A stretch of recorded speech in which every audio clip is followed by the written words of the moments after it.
السلام علیکم ورحمۃ اللہ وبرکاتہ۔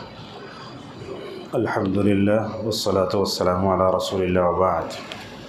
قال رسول اللہ صلی اللہ علیہ وسلم الوتر حق، وعن ابن عمر رضی اللہ عنہ قال قال علیہ الصلاة والسلام اجعلوا آخر صلاتکم باللیل وترا، رواہ مسلم۔ یہ نماز وتر اور دعائے قنوت سے متعلق کچھ اہم باتیں ہیں، قرآن حدیث کی روشنی میں انشاءاللہ آپ کے سامنے بیان کریں گے۔ درس تھوڑا سا لمبا ہو جائے تو انشاءاللہ میں آپ لوگوں سے درخواست کرتا ہوں کہ درس کے ختم ہونے تک ہمارا ساتھ دیں، تاکہ یہ جو باریک باریک باتیں ہیں یہ ہمارے اوپر واضح ہو جائیں۔ اس لیے کہ جب بھی رمضان آتا ہے تو ہم دیکھتے ہیں ہم مسائل میں الجھ جاتے ہیں، قبل الرکوع ہے، بعد الرکوع ہے، وصلی اللہ علی نبی بولنا نہیں بولنا، یہ ساری باتیں ہیں انشاءاللہ قرآن حدیث کی روشنی میں آپ کے سامنے بیان کریں گے۔ سب سے پہلے بات یہ ہے کہ اسلام کے نزدیک عبادت دو طرح کی ہے، ایک فرض ہے، دوسری نفل ہے۔ اللہ کے نبی صلی اللہ علیہ وسلم نے معاذ بن جبل رضی اللہ عنہ کو جب یمن بھیجا تھا تو آپ نے کہا کہ جا کر سب سے پہلے ان کو توحید سکھاؤ، یعنی کرسچنوں کے پاس جا رہے تھے، اگر توحید میں پرفیکٹ ہو جائیں تو ان کو بتاؤ کہ دن رات میں 5 نمازیں ہیں۔ اس سے معلوم ہوتا ہے کہ 5 نمازیں ہی فرض ہیں۔ طلحہ بن عبید اللہ رضی اللہ عنہ کی روایت آتی ہے کہ ایک بدو نبی کریم صلی اللہ علیہ وسلم کے پاس آئے، جن کا سر عجیب طرح کا تھا، اللہ کے نبی کے قریب ہوئے، کہنے لگے یا رسول اللہ آپ مجھے اسلام کے بارے میں بتائیے، تو آپ نے ان کو 5 نمازیں بتائیں۔ تو وہ صحابی کہنے لگے کیا میں 5 نمازوں کے علاوہ مجھ پر اور کچھ ہے کیا؟ تو آپ نے فرمایا نفل بہت ہے۔ اس صحابی نے اللہ کے نبی صلی اللہ علیہ وسلم سے روزے زکوٰۃ کے بارے میں پوچھا، آپ نے کہا کہ روزہ فرض ہے، نفل روزے بھی رکھ سکتے، زکوٰۃ بھی فرض ہے، صدقہ و خیرات نفل ہے۔ جب اللہ کے نبی صلی اللہ علیہ وسلم نے ان کو بتایا، خوشی کی انتہا نہیں رہی، وہ پلٹ کر جا رہے تھے، ان کی زبان پر یہ الفاظ تھے واللہ لا ازید علی ھذا ولا انقص منہ، اللہ کے نبی جو بتائے اس پر میں ایکسٹرا بھی نہیں کروں گا، کم بھی نہیں کروں گا۔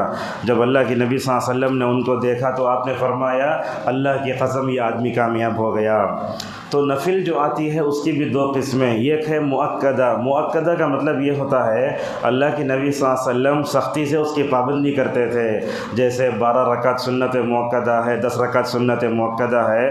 غیر مؤکدہ کا مطلب کیا ہوتا ہے؟ عصر سے پہلے نماز، مغرب سے پہلے نماز اور عشاء سے پہلے سنت۔ تو یہ وتر کا حکم کیا ہے؟ تو وتر یہی ہے کہ اللہ کے نبی صلی اللہ علیہ وسلم وتر ہمیشہ پڑھتے تھے، چاہے سفر میں ہو، حضر میں ہو، اللہ کے نبی اس کو کبھی نہیں چھوڑتے تھے۔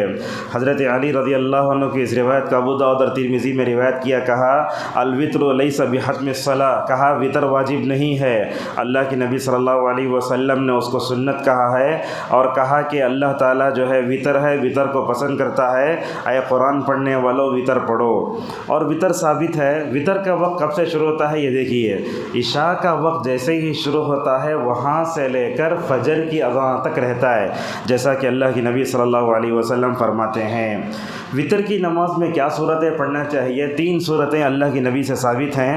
حضرت ابی بن کعب رضی اللہ عنہ کی ابو داؤد اور نسائی میں روایت ہے، اللہ کے نبی صلی اللہ علیہ وسلم پہلی رکعت میں سورہ اعلیٰ پڑھتے، دوسری رکعت میں سورۃ الکافرون اور تیسری رکعت میں سورہ اخلاص پڑھتے تھے۔ اب یہ 3 صورتیں جو پڑھتے ہیں یہ پڑھنا واجب ہے کیا؟ علماء نے اس پر بھی بحث کی ہے۔ ہمارا ذہن ایسا بن جاتا وتر میں وہ 3 صورتیں نہیں پڑھے تو وتر نہیں پڑھے سکت رہتا، ایسا نہیں بنانا ذہن۔ علماء بتاتے پڑھنا مستحب ہے، پڑھتے جاؤ۔ ایسا ہوتا تاخرات جگ کو رہتے، صبح ہمیں سحری کر کے بھاری رہتا، اب اس وقت آ کے اگر یہ رات میں اگر 3 صورتیں پڑھے تو بھاری ہوتا، بولے تو اگر لوگ اس کو برداشت کر سکتے ہیں تو پڑھو، مگر اگر کبھی بدل کر پڑھے تو امام کو یہ نہیں بولنا تمہیں سنت کے خلاف چل رہے ہیں۔ ماشاءاللہ عرب کی مثال ہم دیتے اس لیے کہ عربی زبان میں ہی قرآن اترا، حدیث بھی عربی زبان میں ہے، وہاں کے لوگ جس انداز سے قرآن حدیث کو سمجھتے وہ صحابہ کے اولاد ان کو پڑھاتے ماشاءاللہ سینہ بسینہ علم آتا۔ تو اسی لیے کبھی دیکھتے مکہ مدینے میں نماز پڑھتے تو کبھی کیا کرتے اس کے خلاف کرتے، کبھی چھوٹی چھوٹی صورتیں پڑھتے تھے، ایسے بھی ہوتا ہے۔ تو اس طریقے سے پڑھ لے تو بہتر ہے، اگر کبھی امام اس کے علاوہ قد افلح من تزکیٰ سے پڑھ لے تو کوئی حرج نہیں ہے۔ رکعت کی تعداد کتنی ہے اس میں جو ہے اختلاف ہے، 1 سے شروع ہو کر 13 تک ثابت ہے، تو عموماً ہم 1 پڑھ لیتے ہیں غیر رمضان میں، مگر 3 پڑھنا جہاں تک جو ہے بہتر ہے۔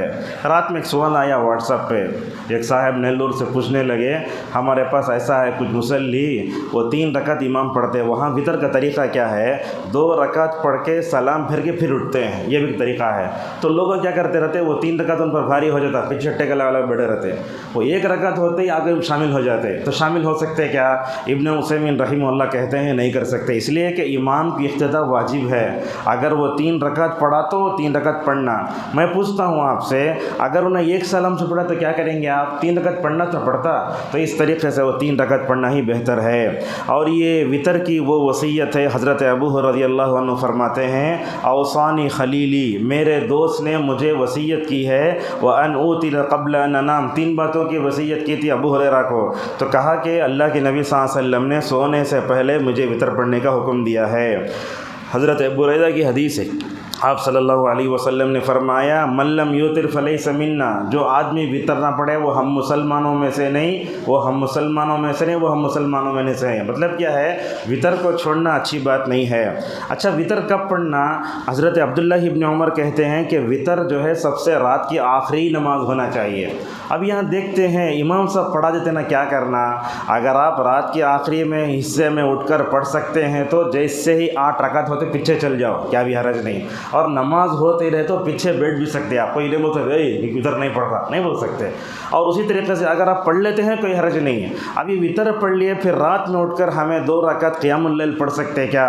تو بعض لوگ کیا کرتے، وہ 2 رکعت جو پڑھ کر رہتے اسے 1 رکعت پڑھ کو کہتے بکر کو، کیا بھی ضرورت نہیں ہے۔ آپ وطر پڑھ لیے، رات میں اٹھ کے آپ کا من چاہ رہا ہے 1-2 رکعت تہجد پڑھ لیں گے تو پڑھ لے سکتے ہیں، اور اس کے بعد پھر آپ کو وطر پڑھنے کی ضرورت نہیں ہے، کیونکہ روایت ہے اللہ کے نبی صلی اللہ علیہ وسلم نے فرمایا لا وطران فی لیلہ، وطر کے ایک رات میں 2 وطر کی نمازیں نہیں ہیں۔ اور وطر کب تک پڑھ سکتے؟ وطر پڑھ سکتے ہیں نماز فجر کی اذان تک پڑھ سکتے ہیں۔ اور وطر کے فضیلت کیا ہے؟ آپ صلی اللہ علیہ وسلم فرماتے ہیں کہ وطر پڑھنا سرخ اونٹوں سے زیادہ بہتر ہے۔ اللہ کے نبی کے زمانے میں سرخ اونٹ یہ سب سے زیادہ بہترین چیز تھی، اللہ کے نبی صلی اللہ علیہ وسلم اسی لیے اس کی مثال دے رہے ہیں۔ اور وطر کی نماز اتنی اہم ہے، اللہ کے نبی صلی اللہ علیہ وسلم کبھی اپنی بیوی ام المومنین عائشہ رضی اللہ عنہا کو اٹھاتے، کہتے قومی یا عائشہ فاوتری، سوتے رہتے، حضرت عائشہ کے پیر آتے تو اللہ کے نبی گھر اتنا چھوٹا تھا، ایسا پیر ہٹا کے سجدہ کرتے تھے، جیسے اللہ کے نبی اٹھتے حضرت عائشہ اپنے پیر کو مکمل کر لیتی، اللہ کے نبی کی تہجد کی نماز ختم ہوتی، اللہ کے نبی بولتے اے عائشہ اٹھو وطر پڑھو، اس طریقے سے جو ہے وطر پڑھنا چاہیے۔ اب یہ سوال یہ آتا ہے، اگر امام کے ساتھ اگر ہمیں تراویح پڑھتے رہے، امام سلام پھیرے تک رہنا ہے ہم لوگوں کو، تو کیا کوئی آدمی وطر چھوڑ کے جا سکتا ہے؟ کیا جا سکتا ہے؟ وطر پڑھ سکتا ہے؟ پڑھ سکتا ہے۔ اب یہ وطر میں دعا ہم کیا پڑھیں گے انشاءاللہ وہ ذکر کریں گے۔ اب ایک مسئلہ آتا ہے یہاں، رکوع سے پہلے دعا کا، رکوع کے بعد دعا کا، اس بارے میں 2 حدیثیں ہمیں ملتی ہیں۔ صحیح مسلم کے بخاری کی روایت میں آیا اللہ کے نبی صلی اللہ علیہ وسلم رکوع سے پہلے دعا پڑھتے تھے۔ ابو داؤد کی روایت میں آیا اللہ کے نبی صلی اللہ علیہ وسلم رکوع کے بعد دعا پڑھتے تھے۔ اب کیا کرنا؟ علامہ ابن تیمیہ رحمہ اللہ کہتے ہیں دونوں طریقے حدیث سے ثابت ہیں، مگر میرے پاس رکوع کے بعد دعا پڑھنا زیادہ افضل ہے۔ اب یہ سوال یہ ہے کہ جس مسجد میں رکوع سے پہلے دعا پڑھنے کی عادت ہو گئی وہ کیا کریں؟ میں بولتا ہوں اللہ کے نبی صلی اللہ علیہ وسلم جب ایک عمل کو الگ الگ انداز سے کرے، اس سنت کو بھی ماشاءاللہ الگ الگ انداز سے عمل کرے تو نبی سے محبت ہو جاتی ہے ہمنا، کبھی وہ کرو کبھی وہ کرو، اچھا ایسا کرے تو لوگوں میں انتشار ہوتا نا۔ یاد رکھیے سنت پر عمل کرنے سے کبھی انتشار ہوتا بلکہ ہمیں ذہن میں لانا چاہیے۔ اللہ کے نبی ایسا کرے نا، جب وہ ابن تیمیہ رحمہ اللہ اپنی پوری زندگی اسے دے دیے اور صحیح حدیث سے بتایا تو عمل کر سکتے ہیں۔ امام کی ذمہ داری ہے کہ اعلان کرنا۔ کیا اعلان کرنا؟ آج ہم لوگ رکوع کے بعد دعا کریں گے، رکوع سے پہلے دعا کریں گے۔ اگر لوگ ایک ہی صفت پر چلنا چاہتے ہیں تو چھوڑ دیں، مگر آدمی اپنی زندگی میں ان تمام پر عمل کر لے تو بہتر ہے۔ اسی طریقے سے قنوت میں ہاتھ اٹھانے کا مسئلہ کیا ہے؟ کچھ لوگ ہاتھ نہیں اٹھاتے، کچھ لوگ ہاتھ اٹھاتے ہیں۔ اس بارے میں تو نبی صلی اللہ علیہ وسلم قنوت کی بھی دو قسمیں ایک ہوتی ہیں عام قنوت جو ہم پڑھتے اللہم اہدنی فی من ہدیت، اور ایک آتی ہے دشمنوں پر بد دعا کرنے کا، اسے بولتے ہیں قنوت نازلہ، بیچ بیچ میں پڑھتے نا وہ۔ تو اللہ کے نبی سے قنوت نازلہ میں ہاتھ اٹھانا ثابت ہے، مگر یہ ہم اللہم اہدنی جو پڑھ رہے ہیں اس میں ہاتھ اٹھانا ثابت نہیں ہے۔ اب کیا کرنا؟ اس بارے میں نے کتابوں کو کھنگالا تو دو صحابہ سے قنوت وتر میں ہاتھ اٹھانا ثابت ہے، حضرت عمر رضی اللہ عنہ اور ابن مسعود رضی اللہ عنہ ہاتھ اٹھا کے پڑھتے تھے۔ ہاتھ اٹھانے والا ہاتھ اٹھائے، پھر ہاتھ باندھ لے، پھر چھوڑ دے۔ اگر کوئی آدمی ہاتھ نہیں اٹھاتا ہے، ایسے ہی باندھ لیتا ہے تو کوئی حرج نہیں ہے۔ ذرا دیکھو آپ کبھی کبھی مکہ مدینے کی نماز کو بھی کیسا پڑھتے، اس لیے کہ وہاں جو ہوتا وہ اوریجنل رہتا ہو۔ سدیس کو دیکھتے کبھی اللہم اہدنی پڑھتے رہتے اور اس کے بعد ہاتھ اٹھاتے بیچ میں، پھر بن لیتے، پھر ہاتھ اٹھاتے، دونوں پہ عمل ہو جاتا ہے۔ اس طریقے سے اس مسئلے کو زیادہ کرنے کی ضرورت نہیں ہے۔ اچھا کیا دعا پڑھنا؟ اللہم اہدنی فی من ہدیت، وہ دعا سے ثابت ہے۔ اس دعا کے الفاظ میں یہ بھی ثابت ہے، جیسا کہ علامہ البانی کہتے ہیں وَلَا مَنْجَ مِنْكَ إِلَّا إِلَيْكَ، یہی پڑھ سکتے۔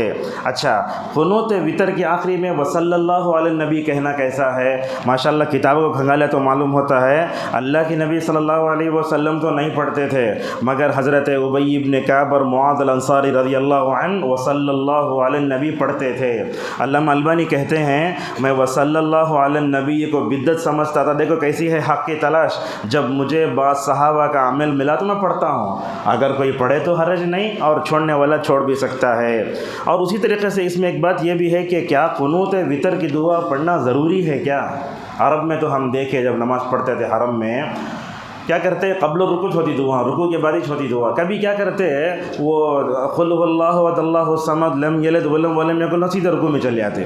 کبھی کبھی وتر کی دعا نہیں ہوتی، یہ بتانے کے لیے کہ واجب نہیں ہے، اگر امام کبھی ویسے کرتا ہے تو ماشاءاللہ کر سکتے ہیں۔ دعا بولنے کا کیا ہے مطلب؟ آمین بولنے کا صحابہ سے ثابت ہے، جیسے پرسوں میں یہاں اعلان کیا گیا وقینی شر ما قضیت تک آپ کو آمین بولنا ہے، اس کے بعد کے جملوں میں خاموش رہنا ہے۔ اگر آپ کچھ بولنا چاہتے تو سبحان اللہ بولیے۔ اسی طریقے سے اچھا دعا اتش پڑھنا کیا؟ دعا اور پڑھ سکتے کیا؟ حضرت عمر رضی اللہ عنہ یہ اپنے زمانے میں اللہم انا نستعینک ونستہدیک ونؤمن بک آیت پڑھتے تھے۔ آدمی اللہ کے نبی کی حدیث کو مد نظر رکھتے ہوئے اللہم اہدنی پڑھے، مگر حضرت عمر کی دعا جو آتی ہے اس کو بھی پڑھ سکتے ہیں۔ اسی طریقے سے یہ جیسے ہی ختم ہوتی ہے وتر ہمارے پاس دعا پڑھتے نا سبحان الملک القدوس، یہ نسائی کی روایت ہے، رب الملائکۃ والروح یہ کیا ہے؟ دارقطنی کی روایت ہے۔ اچھا وتر چھوڑنے والے کا حکم کیا ہے؟ ہم کیا کرتے ہیں رمضان میں ماشاءاللہ اچھی چیزوں کی عادت ہوتی ہے، رمضان جاتے ہی سارے چیزوں کو ہم طلاق دیا ہوتے، چھوڑ دیتے، نہیں چھوڑنا چاہیے۔ امام احمد رحمہ اللہ کیا بولتے ہیں؟ دیکھو وتر چھوڑنے والا برا آدمی ہے، وتر چھوڑنے والا برا آدمی ہے، اس سے دوستی بھی نہیں کرنا، اس کی گواہی بھی ناقابل قبول ہے۔ ایسا آدمی وتر نہیں پڑتا زندگی میں، اگر انہیں چاند دیکھ کے آگے اطلاع دیا تو قابل قبول نہیں ہے۔